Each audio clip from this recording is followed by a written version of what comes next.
quem professa isso, de fato, é filho de Deus. Quem nega isso é o anticristo. Ele está possuído ou guiado pelo espírito do anticristo. Ele está se manifestando no nosso meio.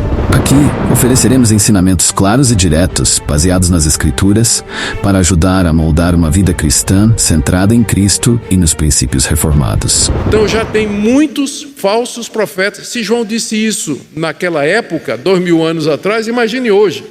Já tem muitos falsos profetas. Agora veja como nós temos dificuldade em cumprir esse mandamento. Se eu perguntasse a você, para você, na sua cabeça, aí, não precisa falar em voz alta, faça uma lista aí de 5 falsos profetas que você conhece. Tem muitos. Tem, né? Não só aqui no Brasil, não só aqui nos Estados Unidos, mas como no Brasil também. Faça uma lista na sua cabeça de 5 falsos profetas. Eu sei que a maioria de vocês vai ter dificuldade em fazer isso. É porque exatamente nós pensamos que examinar criticamente o que está sendo dito é julgar, e a Bíblia diz não julgueis. Então muita gente diz assim, mas pastor, a Bíblia não diz não julgueis.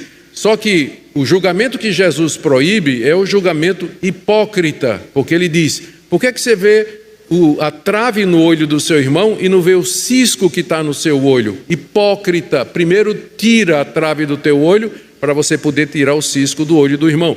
E em seguida Jesus disse, não dê aos cães e aos porcos as pérolas e aquilo que é precioso. Para eu obedecer esse mandamento de Jesus, eu tenho que saber quem é porco e quem é cão. Senão, Jesus disse para não dar pérolas aos porcos. Então eu tenho que examinar para dizer, isso aí é porco. Eu não vou dar as pérolas do Evangelho, não vou dar as verdades de Deus para essa pessoa. Nós somos chamados a não ser bestas. O cristão não tem que ser besta. Ele não tem que ser naíve, inocentão, dizer que está tudo muito bem. Não. Existe um sentido em que ele tem que ser bem crítico. Ele tem que avaliar, ele tem que analisar o que é que ele está ouvindo, porque já tem muito erro, já tem muita mentira em nome do Evangelho, em nome de Cristo espalhada pelo mundo. Muitos falsos profetas já saíram pelo mundo afora, como aqueles que estavam infestando as igrejas a quem João escreve. Em seguida, João apresenta, mais uma vez, testes que nós podemos usar para discernir quem está falando de Deus ou não, que servem para os seus leitores também e que identificam o verdadeiro cristão. E eu quero entrar nessa passagem por isso aí. 6 ou 7 marcas do verdadeiro cristão a partir desse pano de fundo que nós estamos descrevendo aqui. Então vamos lá para a primeira marca. O cristão verdadeiro, à luz de tudo isso que nós vimos, ele confessa a encarnação de Cristo. Ele confessa a encarnação de Cristo, versos 2 e 3. Vocês podem reconhecer o Espírito de Deus. Todo espírito que confessa que Jesus Cristo veio em carne, esse é de Deus. E todo aquele que não confessa a Jesus não procede de Deus, pelo contrário, é o espírito do anticristo, a respeito do qual tendes ouvido que vem e presentemente já está no mundo. Está aqui a primeira marca do verdadeiro cristão. Ele confessa que Jesus Cristo veio em carne, ou seja, que Jesus era uma pessoa real, de carne e sangue, e que Deus estava nele. Quem confessa isso, de fato, vem de Deus. Quem nega que Jesus era humano, quem nega a plena humanidade de Jesus, esse aí não procede de Deus. Você pode pensar, mas que tolice, Jesus de fato era homem. Mas naquela época, essa seita que está sendo combatida aqui, ela dizia que Jesus não tinha um corpo real, que o corpo de Jesus era uma projeção, era um corpo espiritual, que se você botasse a mão, você atravessaria. Ele não era material. Esses falsos mestres seguiam o espírito da época, que fazia separação entre espírito e matéria, chamado dualismo. Eles não podiam acreditar que Deus pudesse assumir um corpo humano, porque isso seria misturar espírito e matéria. E aí eles negavam que Jesus de fato tinha um corpo humano, tinha um corpo real e verdadeiro. João diz que quem nega a humanidade de Jesus, a plena humanidade de Jesus, esse é do anticristo. E aqui é a primeira vez que no Novo Testamento aparece essa palavra, anticristo. O que é que anticristo significa? É uma combinação de duas palavras, essa palavrinha anti, que em grego significa contra, e no lugar de, e Cristo, ungido, Messias, o Cristo. Então, anticristo significa aquele que é contra Cristo ou aquele que toma o lugar de Cristo. Essa figura aí, João diz, vocês já ouviram que ele haveria de vir. Está aí no verso 3, a respeito do qual tendes ouvido que vem, ou que virá, ou que está vindo. Pode ser traduzido de qualquer uma dessas formas. Onde foi que os leitores de João tinham ouvido que o anticristo chegaria? Daniel, capítulo 7, fala do abominável da desolação. Jesus, no seu sermão escatológico, falou do abominável da desolação. O apóstolo Paulo, em Tessalonicenses, segundo aos Tessalonicenses, capítulo 2, falou do homem da iniquidade, o filho da perdição, que se senta no lugar sagrado, parecendo ser Deus, que faz sinais prodígios pelo poder de Satanás. Então, os leitores de João já tinham ouvido a respeito do anticristo. Há diferentes interpretações no meio reformado sobre o anticristo. Alguns dizem que essa passagem de João, ela já se cumpriu lá na invasão dos romanos no ano 70, e outros dizem que ainda o anticristo haverá de se levantar. Não importa antes ou depois, o que importa é que o espírito do anticristo já está presente no mundo, ou ainda está presente no mundo, como João diz aqui. E como esse espírito do anticristo se manifesta? Através de pregadores, através de pastores, através de teólogos, escritores, influencers, blogueiros que vão dizer para você que Jesus Cristo não era verdadeiro homem e que, portanto, ele também não era aquilo que a Bíblia diz que ele é, o Filho de Deus, aquele que veio para ser o nosso Salvador. O verdadeiro crente, ele rejeita isso e ele afirma a encarnação de Jesus. Jesus nasceu da Virgem Maria, foi gerado pelo Espírito Santo da Virgem Maria e ele tem uma natureza humana igual à minha. Ele é uma pessoa de carne e osso como você e como eu. Nós vamos ver porque que isso é importante daqui a pouco. E quem professa isso, de fato, é filho de Deus. Quem nega isso é o anticristo. Ele está possuído ou guiado pelo espírito do anticristo. E esse é o teste que João coloca aqui. Já ele está se manifestando no nosso meio. Segunda marca do verdadeiro cristão, na lista, no texto que nós estamos lendo, é que ele ouve e segue o ensino dos apóstolos. Ele ouve e segue o ensino dos apóstolos. Jesus escolheu 12, Judas substituído por Matias, chamou Paulo em seguida, para através deles revelar a verdade a respeito do seu Filho Jesus Cristo. Esses apóstolos foram testemunhas oculares da vida, morte e ressurreição de Jesus.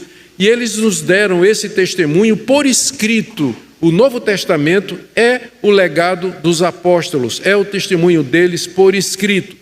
Quem é de Deus, ele vai ouvir esse testemunho e ele vai receber a palavra dos apóstolos. Veja bem, você não viu Jesus. Como é que você sabe a respeito de Jesus? Você sabe a respeito de Jesus com base no testemunho dos 12 e de Paulo, que escreveram o Novo Testamento e falaram tudo aquilo que a gente pode saber a respeito de Jesus. Quem é de Deus vai ouvir a palavra dos apóstolos, como está aqui no Novo Testamento, e vai seguir. E nós já vimos aqui, não é, que os falsos mestres, eles ensinavam que Jesus não era feito de carne, que uma vida em pecado não faz diferença e que necessidades físicas das pessoas também são irrelevantes, e eles até reivindicavam ter um conhecimento secreto que somente eles tinham e que podia salvar. Esse tipo de apelo e mensagem estava se tornando muito popular no mundo da época, e estava encontrando abrigo, inclusive nas igrejas, para quem João está escrevendo. poderia explicar isso, não é? Como é que João poderia explicar isso aos leitores e evitar que eles caíssem nesse erro? O ponto que João introduz aqui é o seguinte: primeiro, seus leitores eram de Deus. São alguns pontos, veja só, a partir do verso 4. Filhinhos, vocês são de Deus. Que segurança, não é? A gente ouvir isso do apóstolo João: vocês são de Deus, vocês não são do inimigo das nossas almas, mas vocês pertencem a Deus. Segunda coisa que ele diz: vocês já venceram os falsos profetas. Em que sentido já venceram o falso profeta? Porque não estavam seguindo o que os falsos profetas estavam dizendo. Então, já tinham vencido os falsos profetas. Terceira coisa, a razão pela qual eles tinham vencido os falsos profetas é porque maior é aquele que estava neles do que aquele que estava no mundo. Verso 4. João se refere ao Espírito Santo. Nós, quem é de Deus, tem o Espírito Santo. E o Espírito Santo é mais forte do que o espírito do anticristo que já está presente nesse mundo. Se você é de Deus, o Espírito Santo habita em você, e pelo poder do Espírito Santo você vai discernir a verdade e o erro, e você não vai seguir o falso ensino. Às vezes um crente verdadeiro ele pode estar equivocado sobre pontos secundários de doutrina, tipo estrutura da igreja, dons espirituais, papel da mulher na igreja, a relação da igreja e do Estado. Às vezes um crente verdadeiro ele pode estar equivocado nessas questões, mas ele nunca vai estar equivocado com relação a essa verdade central a respeito de Jesus, que Jesus é o Filho de Deus que se tornou carne, que ele morreu na cruz, morreu de verdade, ressuscitou com um corpo humano glorificado e vive assim até o dia de hoje. Então, todo crente verdadeiro vai confessar isso, porque é obra do Espírito Santo em seu coração. Maior é aquele que habita em nós do que aquele que está no mundo, que é o anticristo. A quarta coisa que João diz aqui é que o sucesso dos falsos profetas, que tinham muitos seguidores já no primeiro século, é porque eles não eram de Deus e falavam do mundo, falavam da linguagem do mundo. Por isso o mundo o ouvia e o mundo seguia. A palavra mundo aqui significa não as coisas criadas, mas significa a humanidade perdida sem Deus. Por que é que esses falsos profetas tinham tantos seguidores? Você nunca se pergunta isso? Meu Deus, por que que as igrejas que pregam a Bíblia às vezes são tão pequenas, e aí você tem falsos profetas, gente que é mercenária, que ensina doutrina errada, a igreja lotada, gente que saindo pelo ladrão, como a gente costuma dizer, não é? Como explicar isso aí? João explica aqui no verso 5, eles procedem do mundo, por essa razão falam da parte do mundo e o mundo os ouve. Eles têm um discurso que as pessoas gostam de ouvir. Eles falam aquilo que vai consolar pecadores a continuarem no seu caminho de pecado. Eles não falam de arrependimento, mudança de vida, juízo de Deus, céu, inferno. A necessidade de arrependimento fica faltando nesses pregadores. O que eles pregam é prosperidade, bênçãos materiais, saúde, vitória e tudo aquilo que você precisa aqui nesse mundo. Sobre a pessoa de Cristo, o que ele fez na cruz, quase nada.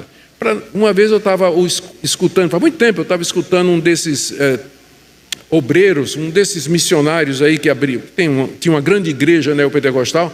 Eu estava escutando o sermão dele e de repente ele começou a falar sobre pecado. Aquela passagem de Josué: santificai-vos porque amanhã o Senhor fará maravilhas no vosso meio.